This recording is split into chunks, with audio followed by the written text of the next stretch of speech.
menguak tentang di mana Allah sebelum alam semesta ini diciptakan. Mungkinkah Allah Subhanahu wa ta'ala berada di sebuah tempat, ataukah Subhanahu wa ta'ala tercipta dengan sendirinya? Lalu bagaimana Allah Subhanahu wa ta'ala menciptakan makhluknya, dan makhluk apa yang pertama kali Allah ciptakan? Ma'asyiral muslimin yang dimuliakan Allah Subhanahu wa ta'ala, di dalam surah Al-Insan Allah Subhanahu wa ta'ala berfirman, hal ata alal insan hinum minad dahri lam yakun syai'am madhkura.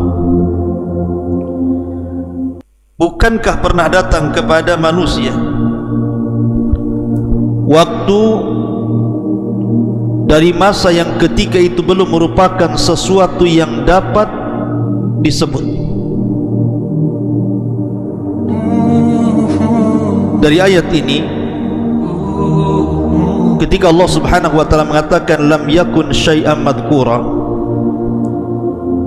sesuatu yang belum dapat disebut namanya, ini arasy, ini kursi, ini langit, ini Adam, ini Hawa, ini gunung, ini sungai, ini hutan, dan begitu seterusnya. Belum ada penyebutan itu. Hanya Allah Subhanahu wa ta'ala satu-satunya sang pencipta di alam semesta ini. Ma'asyiral muslimin yang dimuliakan Allah Subhanahu wa ta'ala, dari Waqi ibnu Udusin, dari pamannya dari Abi Razin radhiyallahu anhu, dia mengatakan, ya Rasulullah, aina kana Rabbuna azza wa jal qabla an yakhluqa khalqah. Dia berkata, ya Rasulullah, di manakah Tuhan kita yang maha mulia sebelum menciptakan makhluk-makhluknya? Maka Nabi SAW bersabda, kana fi ama'in ma tahtahu hawa wa ma fawqahu hawa thumma khalaqa arsyahu 'alal ma. Maka Nabi SAW bersabda, Allah berada di ama, di mana ama di bawahnya tidak ada udara, dan di atasnya pun tidak ada udara. Kemudian Allah Subhanahu wa ta'ala menciptakan arsy-Nya di atas air. Ma'asyiral muslimin yang dimuliakan Allah Subhanahu wa ta'ala, apa itu ama? Karena di sini Nabi SAW mengatakan bahwa Allah Subhanahu wa ta'ala berada di ama. Disebutkan oleh para ulama seperti yang dikatakan Al-Qadhi, maksudnya Qadhi Iyad, al-muradu bil ama ma la taqbaluhu al-awhamu wa la tudrikuhu al-uqul wal afham, abbara an adamil makani bima la yudrak wa la yutawahham, wa an adami ma yahwihi wa yuhitu bihil hawa, fa innahu yutlaqu wa yuradu bihil khala alladhi huwa ibaratun an adamil jismi liyakuna aqraba ila fahmis sami. Ma'asyiral muslimin yang dimuliakan Allah Azza wa Jal, beliau mengatakan yang dimaksud dengan ama adalah sesuatu yang tidak bisa diterima oleh imajinasi dan tidak bisa digapai oleh akal dan pemahaman. Nabi menunjukkan ketiadaan tempat dengan sesuatu yang tidak bisa dimengerti dan dihayalkan, dan juga menunjukkan ketiadaan sesuatu yang memuatnya atau udara yang melingkupinya. Tentu istilah ini secara mutlak dimaksudkan pada sesuatu kekosongan murni atau disebut dengan khala, yang merupakan istilah bagi ketiadaan materi agar lebih mudah dimengerti oleh para pendengar.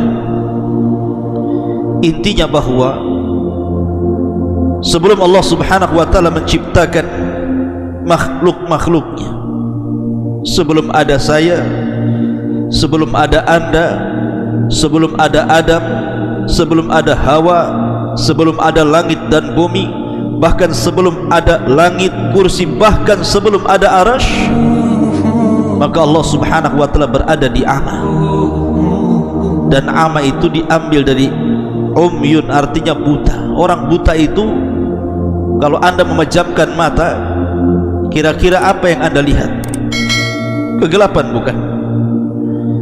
Artinya di sini bahwa kita tidak bisa membayangkan di mana Allah. Yang jelas Allah satu-satunya dan tidak ada makhluk sebelumnya. Dan Allah Subhanahu wa ta'ala adalah awal wa laysa qablahu syai'.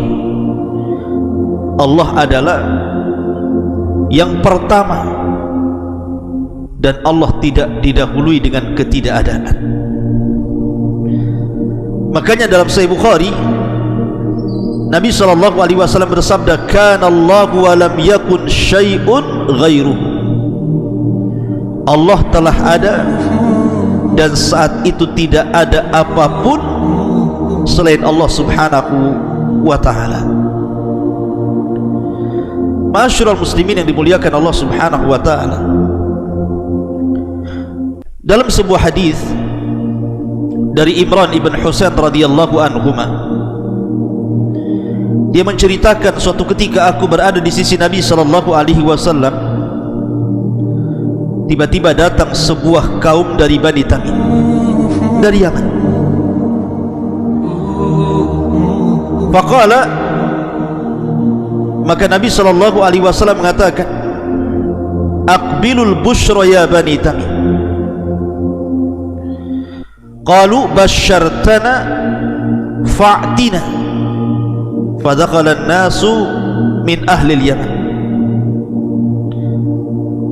Afwan, maksudnya Bani Tamim ini datang kepada Nabi sallallahu alaihi wasallam. Kemudian Rasul mengatakan, bergembiralah wahai Bani Tamim atas hidayah yang telah Allah anugerahkan kepada kalian, hidayah Islam ini. Maka Bani Tamim mengatakan, engkau sudah menghabar gembirakan kepada kami, maka berikan hadiah kepada kami. Maka Nabi SAW diam sampai masuk orang-orang Yaman. Maka Nabi SAW mengatakan kepada orang-orang Yaman, aqbilul busyra ya ahlal Yaman idh lam yakbaluha Banu Tamim. Terimalah wahai penduduk Yaman kabar gembira yang tidak diterima oleh Bani Tamim. Maka mereka mengatakan, qabilna, kami menerima kabar gembira itu dari engkau wahai Rasul. Ji'naka linatafaqqaha fid din wa linas'alaka an awwali hadzal amri makan. Maka ahli Yaman mengatakan, kami datang kepadamu untuk belajar agama wahai Rasul, dan kami hendak bertanya kepadamu tentang masalah yang pertama kali terhadap urusan yang saya ingin atau kami katakan kepada anda, di mana Allah sebelum Allah menciptakan segala sesuatu. Lihat bagaimana keistimewaan Bani ataupun ahli Yaman dibandingkan Bani Tamim.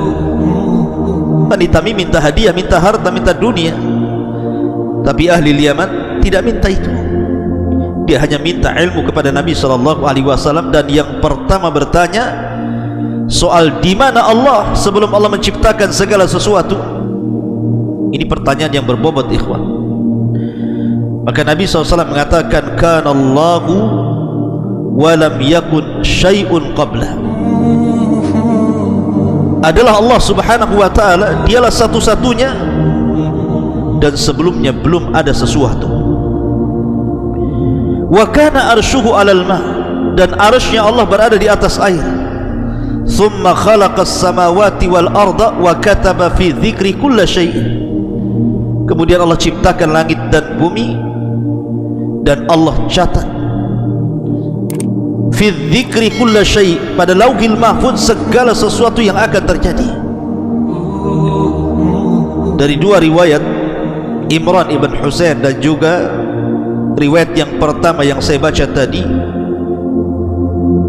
kalau ada orang yang bertanya di mana Allah sebelum Allah menciptakan segala sesuatu termasuk arsy, kursi dan yang lainnya, maka jawabannya seperti hadis Rasul, kana Allahu wa lam yakun syai'un qablah.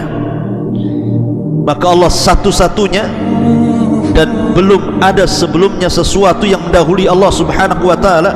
Dalam riwayat yang pertama, kana fil ama, dalam riwayat fis sahab, artinya Allah berada di ama, di kegelapan, di mana atasnya tidak ada udara, di bawahnya juga tidak ada udara, dan dia satu-satunya dan tidak ada yang bersyirikat dengan Allah Subhanahu wa ta'ala.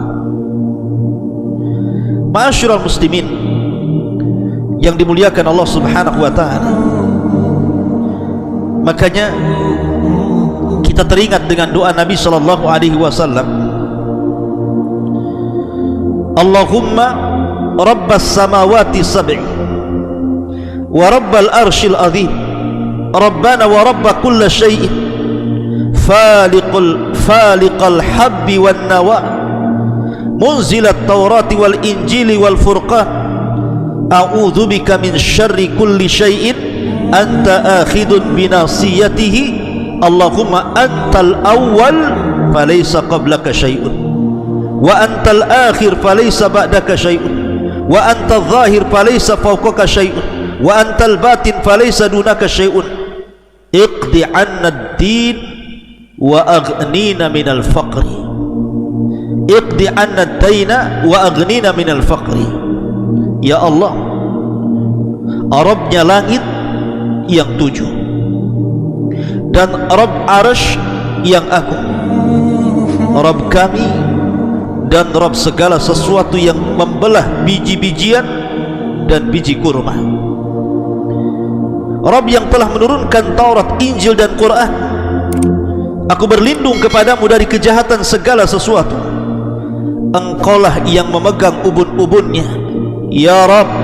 Engkaulah yang awal, maka tidak ada sesuatu pun sebelummu. Engkaulah yang akhir, maka tidak ada sesuatu pun setelah. Engkaulah yang zahir maha tinggi, maka tidak ada sesuatu pun yang ada di atasmu. Dan Engkaulah yang maha batin, artinya maha dekat, maka tidak ada sesuatu pun yang lebih dekat darimu. Ya Rabb, lunasilah hutang-hutang kami dan cukupilah kami dari kemiskinan. Hadis dikeluarkan Imam Muslim. Di sini ada kata-kata Allahumma antal awwal falaysa qablaha syai'un. Engkau adalah zat yang pertama kali dan sebelumnya tidak ada sesuatu. Sebelummu tidak ada sesuatu. Ia satu-satunya.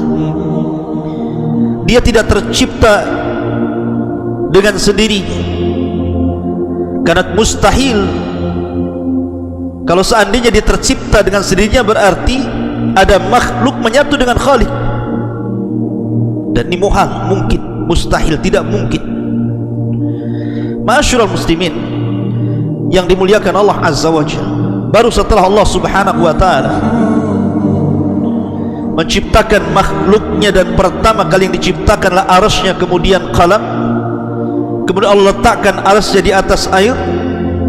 Baru setelah itu Allah Subhanahu wa ta'ala menciptakan langit dan bumi fi sittati ayyam, selama 6 hari. Dalam hadis Abdullah ibn Mas'ud radhiyallahu anhu, Nabi sallallahu alaihi wasallam mengatakan, antara langit dunia dan langit yang kedua itu perjalanan 500 tahun. Langit yang kedua dan ketiga begitu juga 500 tahun perjalanan. Langit ketiga dan keempat juga sama, dan begitu seterusnya. Artinya agungnya Allah subhanahu wa ta'ala ketika menciptakan langit dan bumi ini, di mana antar langit saja jaraknya 500 tahun perjalanan.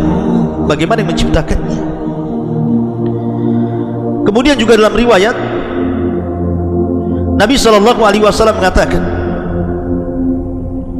kepada Abu Hurairah radhiyallahu anhu, ya Abu Hurairah, inna Allaha khalaqas samawati wal ardi wa ma bainahuma fi 6 ayyam. Wahai Abu Hurairah, sesungguhnya Allah telah menciptakan langit dan bumi dan di antara keduanya pada 6 hari. Tsumma stawa 'alal 'arsy yaumas sabi. Kemudian setelah itu Allah berada di atas ketinggian arsy-Nya pada hari ketujuhnya. Wa khalaqat turbata yaumas sabti. Allah ciptakan tanah di hari Sabtu. Wal jibala yaumal ahad. Dan Allah ciptakan gunung-gunung di hari Ahad. Wasyajara yaumal itsnin. Allah ciptakan pohon atau pepohonan di hari Senin. Wasyarra, dalam riwayat wal makruh yaumas tsulatsa. Dan Allah ciptakan keburukan di hari Selasa. Wan nuru yaumal arbi'a. Dan Allah ciptakan nur, cahaya, pada hari Rabu. Wad-dawaba yaumal khamis. Dan Allah ciptakan segala binatang yang melata di hari Kamis. Wa Adam yaumal jum'ati fi akhiri sa'atin minan nahari ba'dal asri. Dan Allah ciptakan Adam di hari Jumat di akhir siang setelah asar sampai maghrib. Ma'asyiral muslimin yang dimuliakan Allah subhanahu wa ta'ala, intinya bahwa bertanya soal di mana Allah itu pertanyaan yang dibolehkan. Karena juga ada riwayat ketika ada seorang sahabat hendak memerdekakan seorang jariyah, budak wanita. Kemudian sahabat ini mengatakan, ya Rasulullah, apakah saya patut untuk memerdekakan budak wanita ini? Karena Nabi SAW, baik, saya akan uji budak wanita ini. Kemudian Nabi SAW mendekati budak wanita itu dan mengatakan, Aina Allah? Di mana Allah? Maka budak wanita itu mengatakan, Allahu fis sama. Allah berada di atas ketinggian. Sama itu artinya secara bahasa, ma fawqa ra'si fahuwa sama. Sesuatu yang di atas kepala itu disebut sama. Artinya Allah berada di atas ketinggian sana. Maka Rasul mengatakan, a'tikha fa innaha mu'minah. Merdekakan dia karena dia seorang wanita mukminah. Artinya Nabi SAW bertanya, aina Allah? Di mana Allah? Kemudian juga tadi orang Yaman bertanya kepada Rasul tentang di mana Allah sebelum menciptakan langit dan bumi. Artinya pertanyaan di mana Allah tidak mengapa dalam syariat. Dan kalau ditanya di mana Allah sebelum menciptakan langit dan bumi, kita katakan Allah fil ama. Allah itu di ama, di atas kegelapan yang tidak ada udara di atasnya, tidak ada udara di bawahnya. Sebagaimana tadi sudah dijelaskan, menurut pendapat Al-Qadi rahimahullahu ta'ala, yang dimaksud ama adalah sesuatu yang tidak bisa diterima oleh imajinasi apapun dan tidak bisa digapai oleh akal dan pemahaman. Tidak bisa kita gambarkan. Kemudian makhluk yang pertama Allah ciptakan arsy, kemudian qalam, kemudian kursi, kemudian yang lainnya termasuk setelahnya langit dan bumi, dan di antara keduanya. Ma'asyiral muslimin yang dimuliakan Allah subhanahu wa ta'ala, wallahu alam, ini yang bisa disampaikan tentang pertanyaan di mana Allah sebelum Allah subhanahu wa ta'ala menciptakan langit dan bumi dan alam semesta. Tadi sudah dijawab berdasarkan hadis Nabi sallallahu alaihi wasallam. Subhanakallah bihamdika asyhadu an la ilaha illa anta astaghfiruka wa atubu ilaik. Allahu taala alam. Assalamualaikum warahmatullahi wabarakatuh.